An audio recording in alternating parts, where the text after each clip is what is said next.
there, and welcome to Spoiler Peace Theater, the podcast that doesn't give a shit about spoilers. We just want to talk about the movies. My name is Megan Kearns. My pronouns are she, her.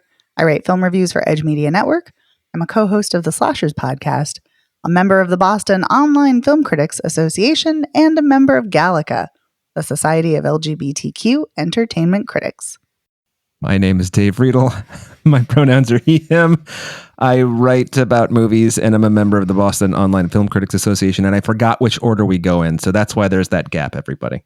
It's all right. My name is Evan Crean. My pronouns are he, him. I am co-chair of the Boston Online Film Critics Association, co-author of Your 80s Movie Guide to Better Living, and co-host of the It's the Pictures podcast. Yes, you are, sir. It's the Pictures, babe. Do you guys have a theme song? You don't. I know you don't. It's the Pictures, babe. It's the Pictures, babe. We're going to talk about the pictures, babe. I mean, I think we have a new theme song. I think so. Record that sung stat, by Dave Riedel. Welcome to the Pictures. It's my Ethel Merman. Ethel Merman was pretty amazing. I was going to say, I don't know if you guys, how much you listen to Conan O'Brien, but whenever he's talking about something, he always slips into like this 1920s vaudevillian voice. Yeah. And that's what it kind of made me think of, even though it was, you were evoking Ethel Merman. Yeah, but it definitely, I can see why you would make that connection, though, because I know exactly what you're talking about. So. Yeah, I was just thinking if there's a way to, via audio, communicate a hat and a cane with some kicks on stage, that was definitely it. Imagine the frog from the Warner Brothers cartoons. Mm-hmm. Yes. It's the Pictures, baby. It's the... Okay. All right. And if you like more musical numbers, you should check out our Patreon. We don't have a musical number this week, alas, but we often do. But yeah, if you're a patron, go check it out. And if you're not, consider joining. This week, we talk about the new horror film, Apartment 7A, which is the prequel to Rosemary's Baby. And that's on Paramount Plus now. And we had a lively conversation and some divergent opinions. So oh boy, check that out. Now, for this week's show, we're going to be talking about two films. We're going to talk about the Outrun, and we're going to be talking about the Land of Sea Women. Before we get into that, I just want to give a huge thank you to our sponsor, Bees patron, Heather Sachs. Heather, thank you so much. Thank you, Heather. Thanks, Heather. And all right, let's get things started. We're going to be talking about first, The Land of the Sea Women, which is a documentary directed by Sue Kim. It premiered at TIFF. And here is the description from Apple TV Plus, because it will be available to stream on Apple TV Plus on October 11th. Says that in The Last of the Sea Women, an extraordinary band of feisty grandmother warriors wage a spirited battle against vast oceanic threats. Often called real-life mermaids, the Hanyo divers of South Korea's Jeju Island are renowned for centuries of diving to the ocean floor without oxygen to harvest seafood for their livelihood. Today, with most Hanyo now in their 60s, 70s, and 80s, their traditions and way of life are in imminent danger. But these fierce, funny, and hardworking women refuse to give an inch, aided by a younger generation's fight to revive their ancestral lifestyle through social media. Peering into what drives Hanyo young and old, this moving documentary zeroes in on their tight-knit friendships, savvy independence, and infectious sense of empowerment. Well, I did not see this documentary, unfortunately. No, even though I wanted to, I just didn't have time. I was just imagining you doing that all from memory, but you hadn't seen it. And that made me laugh. I don't know. Oh, that would have been amazing, but no. Yeah. But I can't wait to hear what you both have to say about it, since you both got to watch it. Well, yeah. I think Evan should go first, since I went first on Patreon. Sure. Why not? I mean, these women are badasses. Let's just put it out there. I mean, free diving for your food? Like, this is nuts. And it's like they've been doing this for like generations. They are like, as you mentioned, they're women in their 60s, 70s, and 80s, and they swim and dive for a living. Like, that's just incredible. And like, they're so good at it. They're so funny. They have such great camaraderie. they're very insightful. They have like so many insightful things to say, just kind of like off the cuff about life that I just very much enjoyed spending time with these women. And I thought that they were just, like I said, funny, insightful. They have a great rapport with each other. They do such incredible work that it's thankless work, honestly. It's like they bust their ass for decades, and they were just saying that, like, oh, it's such hazardous work, we can't even get health insurance. So like one of the women gets injured, and like people are worried about her because then she like has no way of like paying her bills. And yeah, so the film like really gives you an interesting glimpse inside this lifestyle, and this, I hate to even say career. It's more like a calling. Yeah. And I think they describe it like that too. They're kind of like, we're this is what we do. The ocean is there. Like, I'm not going to be doing anything in my life but diving. Like, I live to dive. I live for the ocean. But yeah, I think this is a gorgeous looking documentary. Lots of amazing underwater footage is captured of the different ecosystems and the women themselves diving. I like that we get the perspective of a couple of younger women who have taken up the mantle on one of the other surrounding islands. And they're like, one of them's 30, one of them's 37, which is, rare for this, because they're, as the documentary discusses, this is an endangered career. It's not something that people want to do because it's so difficult. It's so hard to make a living at it. But they have this whole thing where they're like have TikTok and YouTube, and they've become like influencers to like get the word out about this job and about what they do. And I think that's really cool. And I love when they meet the other women and just the rapport that they have and the camaraderie, even though they're decades separate them. They immediately become very close. And there's like a scene later on where there's like a festival that celebrates them, and they all see each other again, and they all get very emotional, and they're all like walking away crying because they're just like, they love seeing each other and they form such a amazing connection.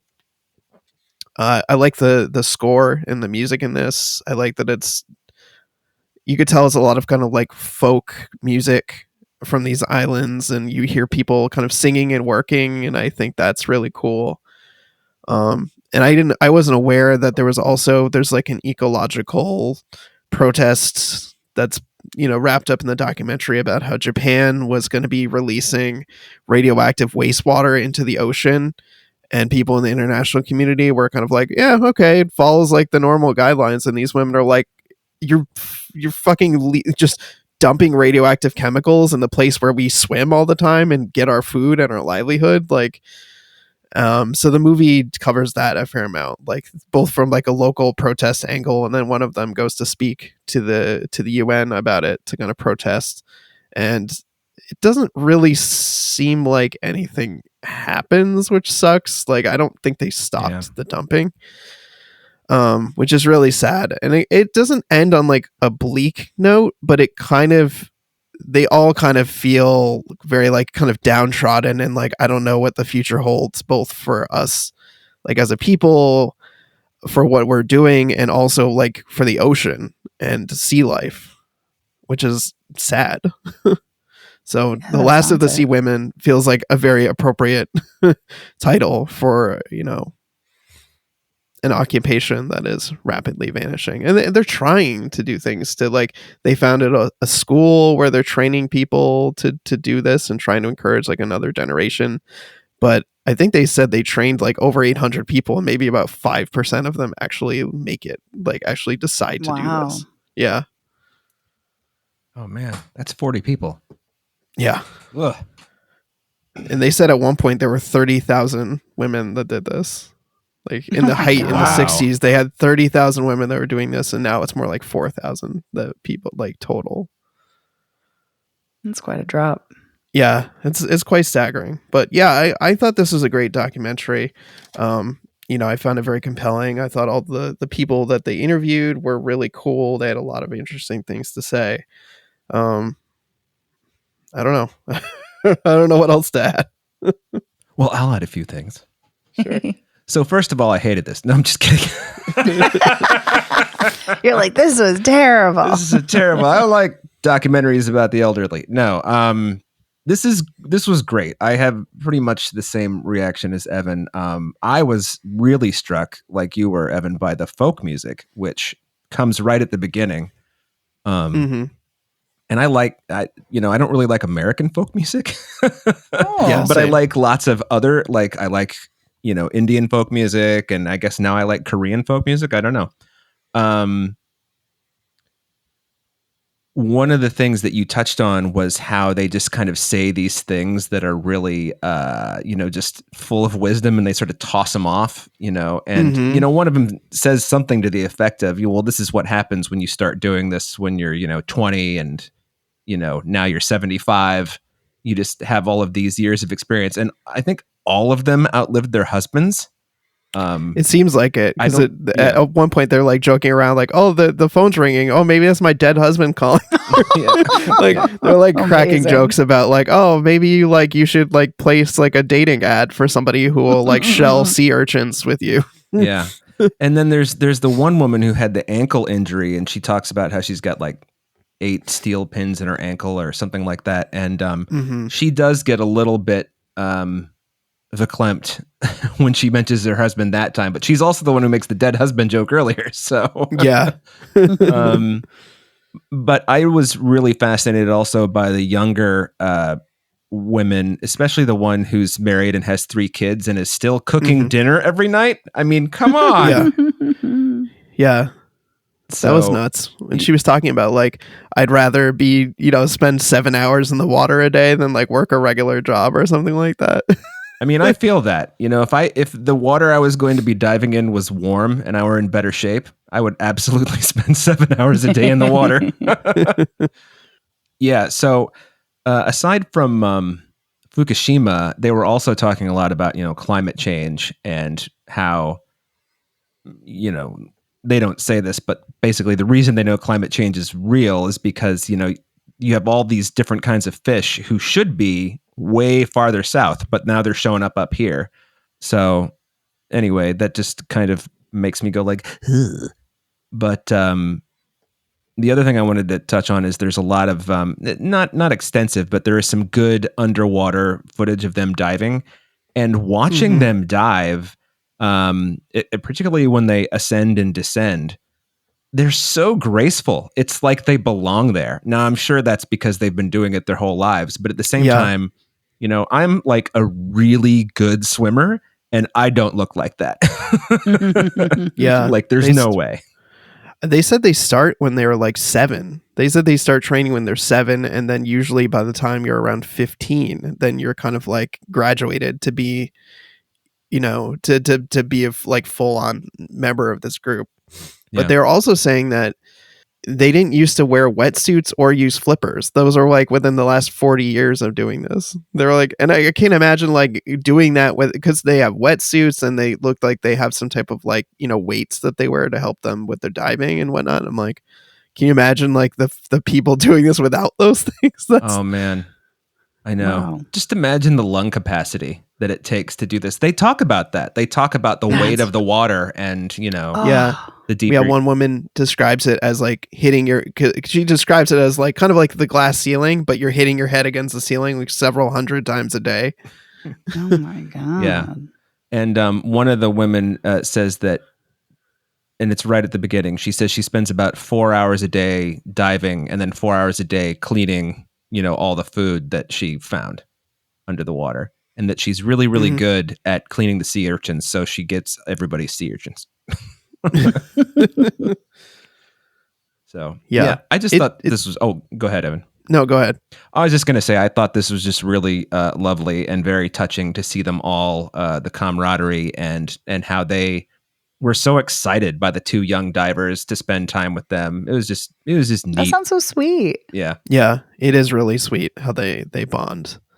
I was building off what you're saying. Seeing the way that they laugh and joke and have so much fun with each other every day is like so heartening. Because Because like the whole time they're just cracking jokes and having fun and laughing together. You could tell that they all like really enjoy spending time with each other. They really love this work. Hmm. Even though they make a couple of comments about how, I think one of them says death is always around the corner for us. And they were describing like, when they find someone who's died doing this work, they often had like a full basket of their stuff. And she says something to the effect of like, death lured them with the bait of luck. It's like, man, that's macabre. Yeah. Like, oh, it's probably the best haul she would have had all year. And then, right. Yeah. That's what got her. She just got, she thought that she could like keep going and keep going and keep going. And yeah. And of course, underwater currents and riptides and things like that. So, yeah. Dangerous work. Very, very cool documentary, though. I highly recommend. Same. Yeah, it's good. Yeah, a very good friend of mine lives in South Korea and has talked about going to Jeju Island and about the women there, the women divers. So, yeah, so very, very cool how not only are they famous in their own country, but they've garnered acclaim, worldwide through social media, through this documentary. Very cool. Mm-hmm. Yeah, they mention in the documentary that they've been recognized by UNESCO as like I don't know what the exact designation is, but they talk a couple times about being recognized by them as like a official like historical like group of people. Oh, that's so cool. Yeah. Did you guys have anything else you wanted to share about the film? No, it's worth your time. Yeah. I wish they were successful in stopping Japan from dumping toxic waste into the ocean. I was really hoping maybe talking to the UN would be helpful, but alas. Yeah. All right. Well, let's talk about our next film, the drama, The Outrun. And The Outrun is written and directed by Nora Fingscheit. It stars Saoirse Ronan and it co-stars Papa Essiadu, Saskia Reeves, and Stephen Delane. And it is based on the best-selling memoir by Amy Liptrot, set in the Orkney Islands of Scotland. And here is the synopsis from the press release. A brutally honest drama about addiction and recovery, strength and survival, mental health, and the ability of the sea, the land, and the people to restore life and renew hope.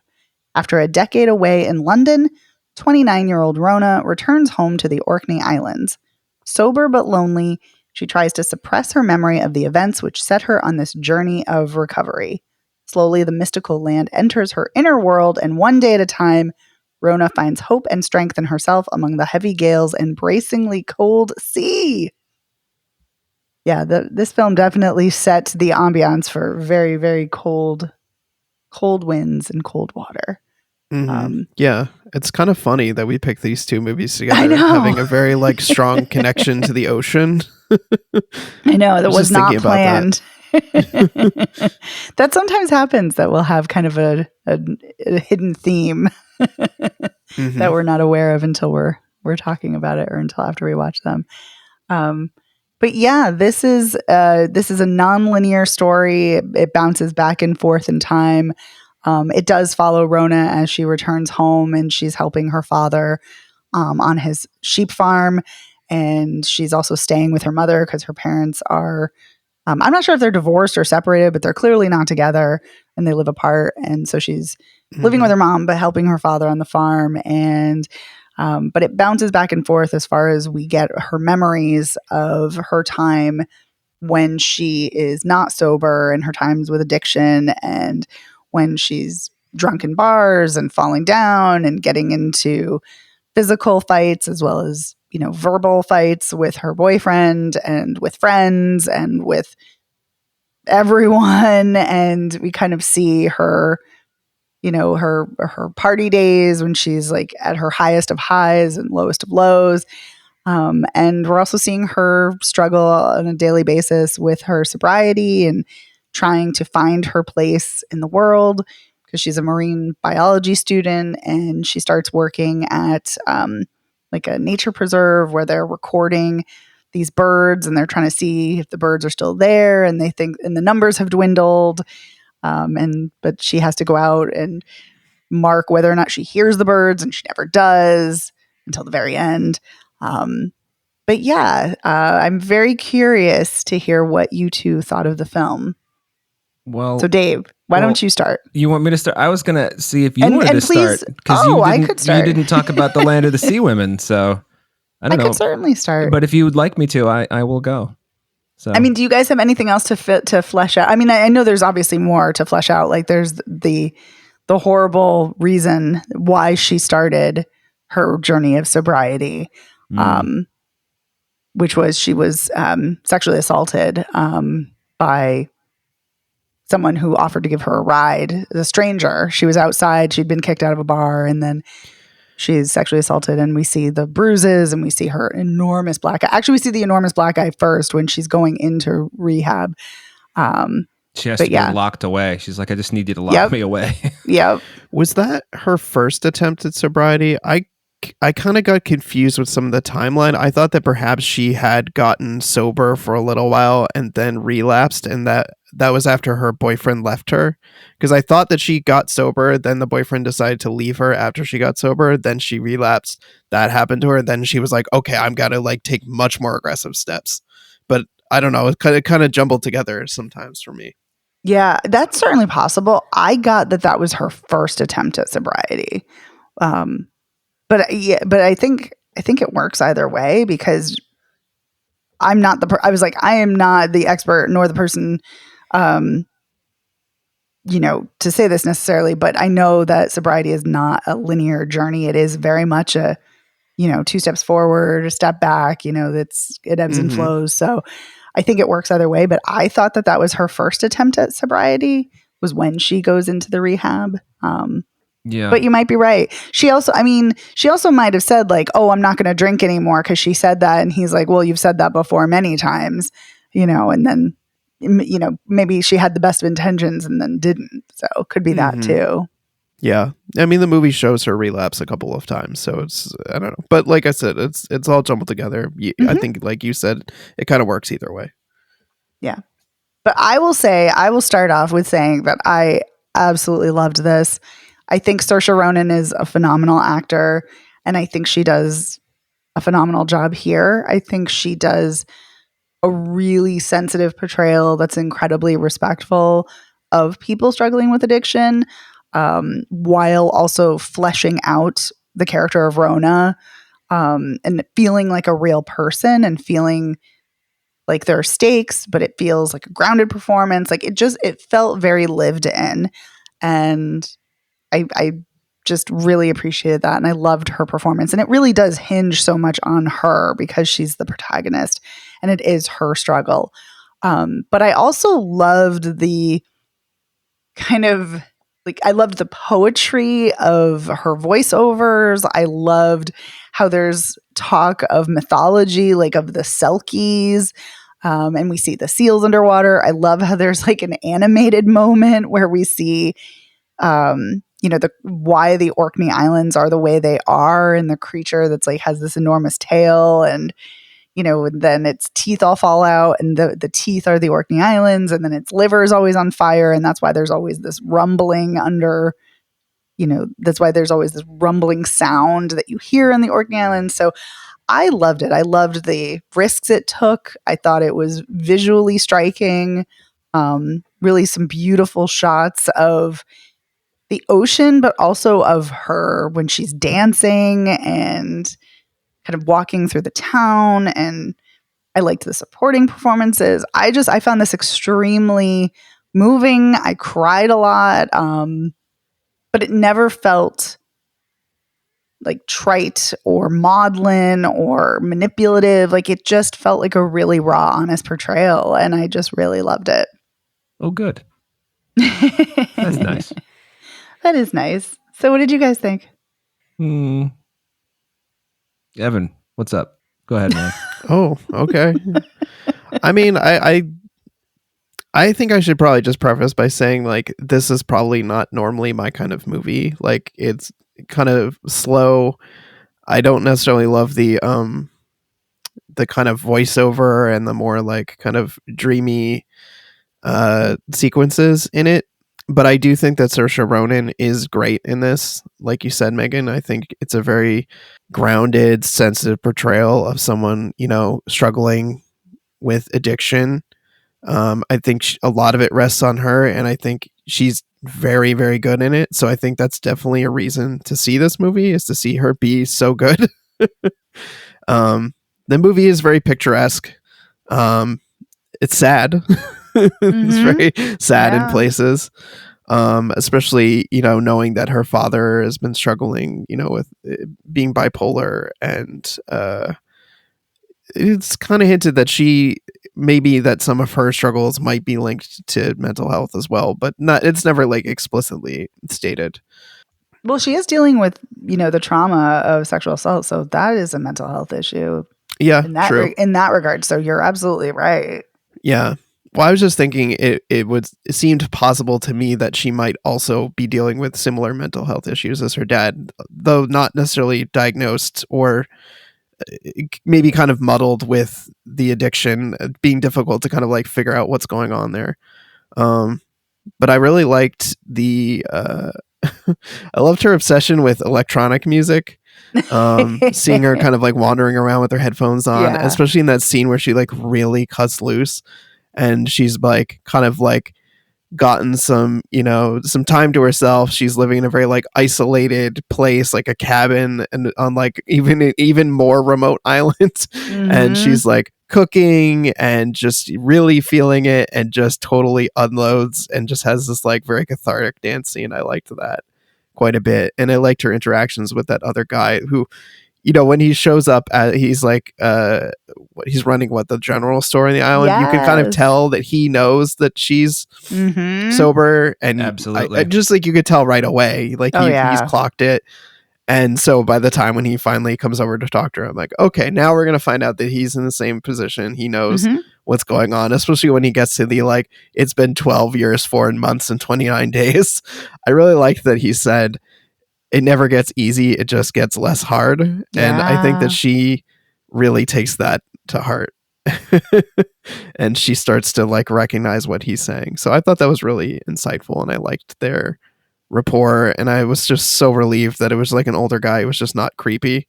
Oh God, I know. I was so worried it was going that way, where I was like, oh God, he's going to be like, oh look, I'm sober too, young thing. Like, we know it, you know what I mean? I was so worried it was going that direction, because so often it does in these movies. And in life. Yeah. I like the sound editing quite a bit. I think that was very strong in the movie. Like the wildlife sounds, her, sketching, just all of the sounds were just fantastic. And there were these moments where she would have this kind of like 1,000-yard stare at the camera that just, you could tell so much of what was going on with her just from these moments where we was very clearly feeling just kind of like overwhelmed and kind of almost detached from everything that was going on. So yeah, I mean, like, not really my kind of movie, but I think it's a really good movie. I think she's great in it. And I guess that's all I have to say for now. Dave, what did you think? Well, this is my kind of movie. So yeah, I know. And I think it's fantastic. The only thing that I had a little trouble with, I had a little trouble keeping up with the timeline at the beginning also. But then, I kind of caught up with it. And once she gets to the island and it says 0 days, it kind of stays. It does flash back a little bit, but it's more linear at that point, because at that point she's, I don't know if committed is the right word, but she's determined, maybe. Recommitted, more determined. Yeah. Well, because she says in a couple of scenes before that, or maybe it's in one of the flashbacks where she's at the outpatient group and she's talking to what's his name? Yep. Samir. I know what you're going to say. And she says, I'll never be happy sober. And it's just like, oh, kid. Kid, she's 30 years old. Yeah, I think I like all the same things that Evan does. I think the sound design is kind of immaculate. Really, really well done. I am usually not a person who likes voiceover. Like, ever. And Yeah, this, I'm not either. yeah, and this really worked for me. I was surprised when she first starts talking over the opening credits. I was like, God damn it! But then, but then it just it got better. Not that it wasn't. I accepted it, I guess, is the better way to put it. Well, it kind of fits the movie, though. It fits that It's she's a quiet, having this contemplative, exactly, and she's narration, having this internal journey, so it makes sense. Yeah. Mm-hmm. And one of the things, aside, I'm not going to gush over Saoirse Ronan because she's wonderful, and we all know how I feel about her. She deserves the gushing, though. Yeah, she is. She's a revelation. I mean, well, whatever. I think what this movie gets really, really right is the sloppiness and the desperation of like the end stages of alcoholism. And the shame too. The shame too. I think it's interesting. I mean, there is shame in all over this movie, but to me, it's not as pronounced as the desperation. Yeah. I mean, she's just so desperately sick and unhappy. Mm-hmm. And it's that thing where she knows why, but she kind of doesn't know why. Because she knows her dad's bipolar, and she knows I don't think that he's an alcoholic, but if you know anything about mental illness, alcohol doesn't make it better. No, it doesn't. So there's that. And I think that it's just kind of funny. I remember when I was watching it, and when she goes to, that cabin on the coast on another distant island where she knows nobody, I was just like, this is the worst fucking idea. I thought it was a bad idea too. I was like, wait, seriously, go somewhere where you have like nothing but your thoughts to sit with? Yeah. And then when she goes to the general store, like Evan, I realized immediately that he was like, got it. Is his name? What was his name? I don't remember his name. Anyway, what I was going to say is he picks up on the fact, there's two things. One, he just sees it on her face immediately. But two, when she's buying her stuff, you two probably noticed this. She flicks her eyes up at the liquor on the top shelf. Yes. Behind him. Yep. And it's like a split second. And, he's bagging the stuff and you're like, oh, he totally saw that. So I don't know. I just think that there's a lot of, this gets a lot of alcoholism right. Oh God. Also just that fucking, at the beginning of the movie, that embarrassing scene where she stops that guy in the street and like wants to get a light from him. And it's just like, he's not picking up what you're putting down, lady. You gotta stop talking. Just the yoicks. But like you were saying, that she's oozing desperation to connect and to talk to somebody. Absolutely. I also think that it's really fascinating that the person she seems to connect with most is like the middle-aged, Samir, who's obviously much older, and you get the feeling that he's been through rehab many times. Because he mentions that his kids are he hasn't seen them in like 12 years or something like that. Yeah, 10 or 12 years, and they're 17 and 14. Right. Yeah. And it's just like, oh boy. Yeah, a lot of the feels on this. I was misty-eyed for most of it. So good movie. Yeah. Yeah, I agree with everything you both said. I also think I have a parent who has bipolar disorder and is an addict, and so this hit in like kind of double ways in that. I think, in the addiction part, obviously it gets that really right. But I think it also gets, being the child of a parent who has bipolar disorder, it gets that really, really right. Like the fact that the highs are so high and the lows are so unbelievably low. And there really is this wild vacillation, and it can feel so out of control watching that. And those scenes we see her as a kid, I think it really, really gets that really spot on. Something also small that's not really small, because I feel like this has a lot of small moments, like you were saying, Dave, the eye flicking, in the general store. Nothing is small here. Everything is very intentional. I really appreciated that there was an AA meeting on the island, even though it was so Yeah. small, Mhm. because when I was in Maine, on Monhegan Island, which is a very small island, beautiful island, my partner at the time was in recovery and was looking for meetings, and there was a meeting on this tiny, tiny island. And I was like, so it felt very much like, oh yeah, there would be a meeting that somebody would have started up. So just like little details, I'm like, oh yeah, it just lends to the authenticity of it that I appreciated. That was a great scene. Seeing it's such a tiny meeting. It's what, five people total, people, and Yeah. very small, middle-aged men intimate. and her. Yeah, in her. Yeah, in this little room. But I think that was really cool of them to show, because you can find community even in places that you wouldn't expect, and how Yes. even that meeting, I'm sure, was helpful to her. It only takes two to make a meeting, so. I mean, you have to find the other drunk to have the meeting with. It's not like they announce it usually. Yeah. Something else I really appreciated is when the fact that her boyfriend doesn't leave immediately. Like, he clearly is torn because he doesn't want to deal with her mess anymore, but he also very clearly loves her. And when she's assaulted and she's at the hospital, he's there. He shows up. And even though he's moved on, he has a new relationship. And I thought that was incredibly tender, that he was there to be there in support, even though he can't be with her or doesn't want to be with her.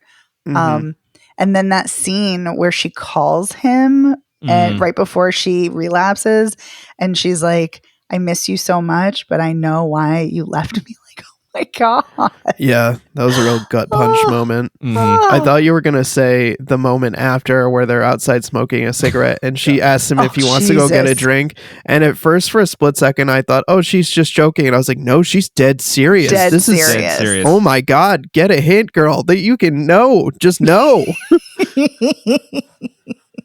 No. Yeah. And the whole look on scene- his face. I know. Just just the heartbreak on his face. Yeah. Like, oh, you haven't changed at all. You're still here. Oh. Right.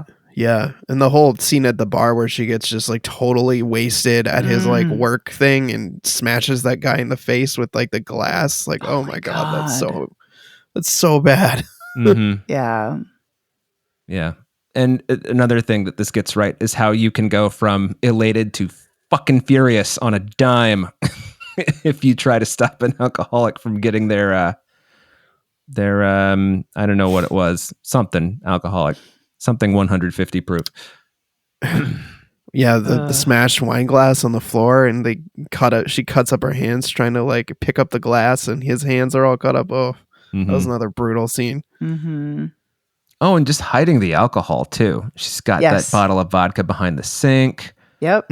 She has that bottle of wine in the suitcase that she takes out after he leaves her. Yeah. Yeah. I was like, vodka makes a lot of sense because supposedly you don't smell it. Oh, you smell it. I know. But I was like, one of my parents' exes used to keep vodka in the bathroom cabinet amidst the towels for that reason. Yeah. I mean, I will say it's not like, you're smelling. It's like when someone's drinking tequila or, like rye whiskey, you're like, fuck, you were drinking tequila. Yeah. Vodka's a little bit more of a mystery. It's more subtle. Yeah. But you still like know. Yeah. Yeah. But I think that's the thing too, is like, there's no way her boyfriend didn't know. Like, yeah. But I'm sure she thought she was slick in hiding it. Anyway. He's probably just hoping she would get her shit together, so that he didn't have to do what he did. I know. Oh, it's so sad. But she does, and she finds a life for herself, and she finds a routine, and seems to help heal her. Yeah. But I like that.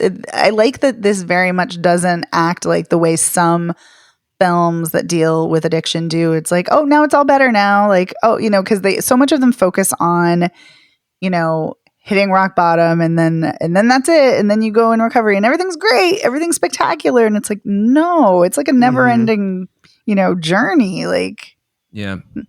I like how this portrays it as mostly difficult for her because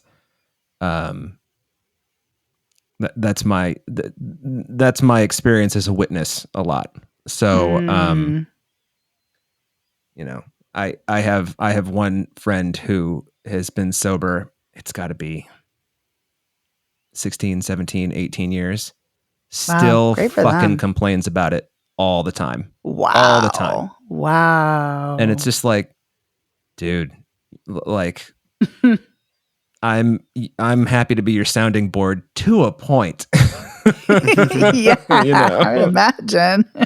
So anyway, it's just that's really sad though that it's never really gotten better for that person. Wow. Yeah, I mean it's different for everybody, right? So true. I know people who are just like, oh, all done, and other people who are like, oh my god, just white knuckling it all the time. So and everything in between. Yeah.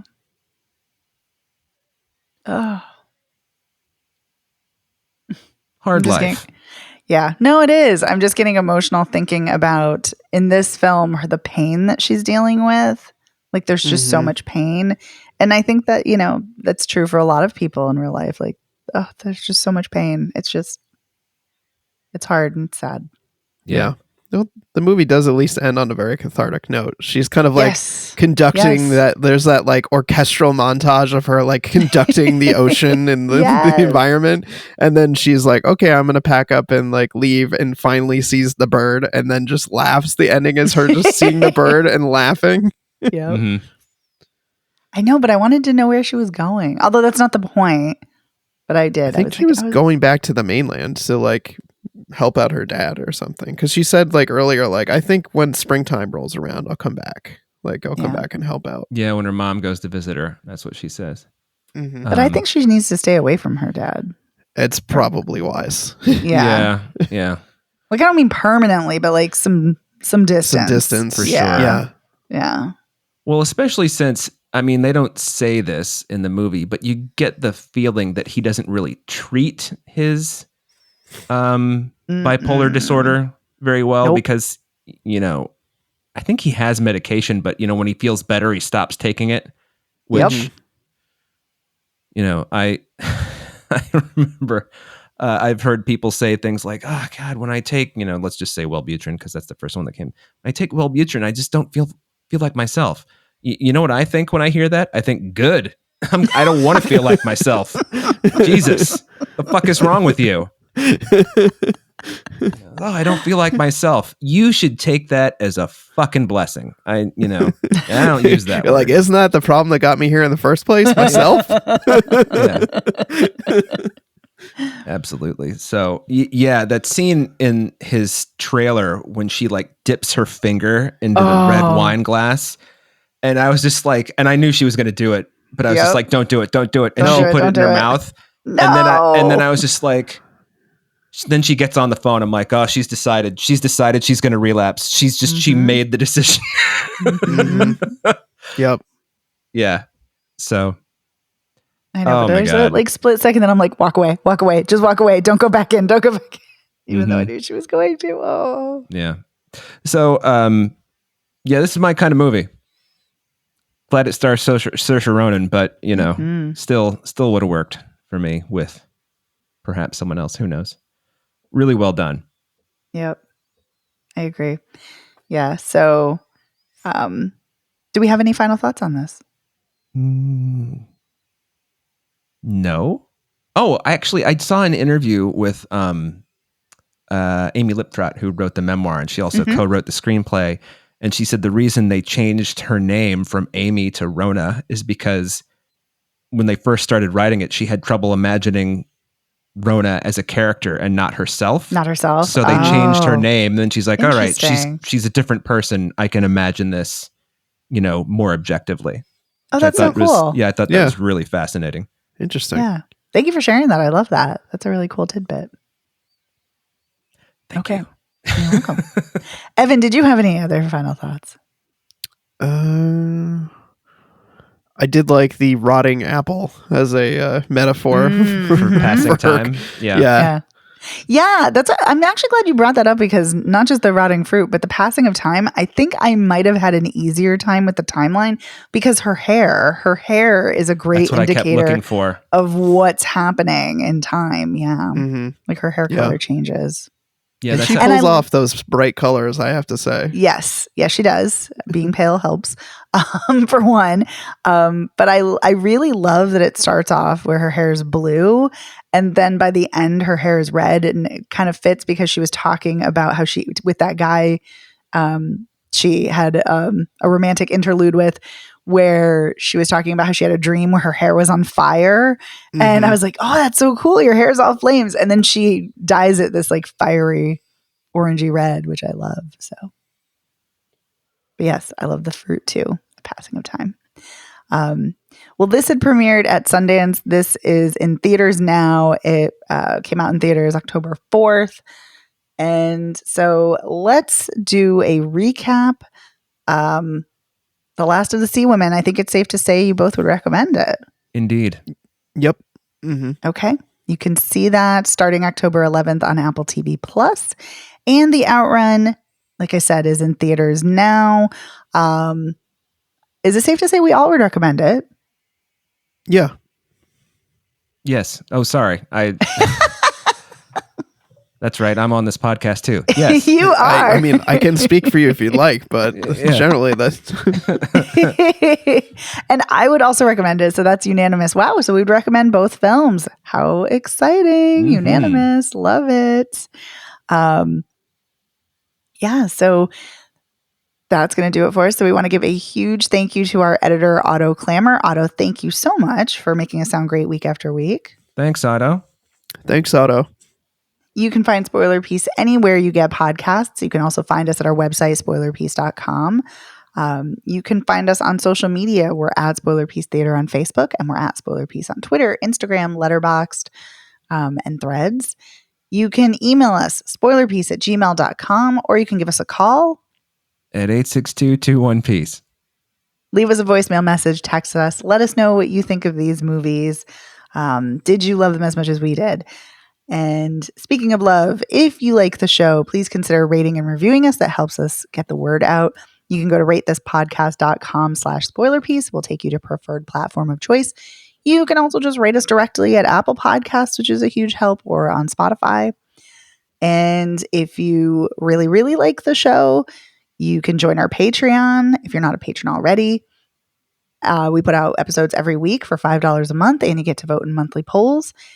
As I said earlier in the show, this week over on our bonus episode, we talked about the new horror film Apartment 7A. So you can check out our thoughts there. And if you're already a patron, thank you so much. And if you want to show your love for us outside of Patreon, you can, in addition or instead of, you can go to our website and it'll take you to our TeePublic store where you can get our t-shirts and sweatshirts and hoodies and mugs and a whole plethora of merchandise, which is great. And we really appreciate that. And we appreciate you listening. So thank you so much. My name is Megan Kearns. I write for Edge Media Network. I'm a co-host of the Slashers podcast, a member of the Boston Online Film Critics Association, and a member of Gallica. You can follow me on Twitter at Opinioness World or on Instagram and Letterboxd at The Opinioness. My name is Dave Riedel. I write about movies. I'm a member of the Boston Online Film Critics Association, and I'm Dave Sees Movies on most of your social media of choice. My name is Evan Crean, co-chair of the Boston Online Film Critics Association, co-author of your 80s movie guide, Better Living, and co-host of the It's the Pictures podcast. You can follow me on social media on Twitter, Instagram, Letterboxd, Threads, and Blue Sky as Real Recon, and that's real as in film reel. And we'll see you next time. Bye. Bye.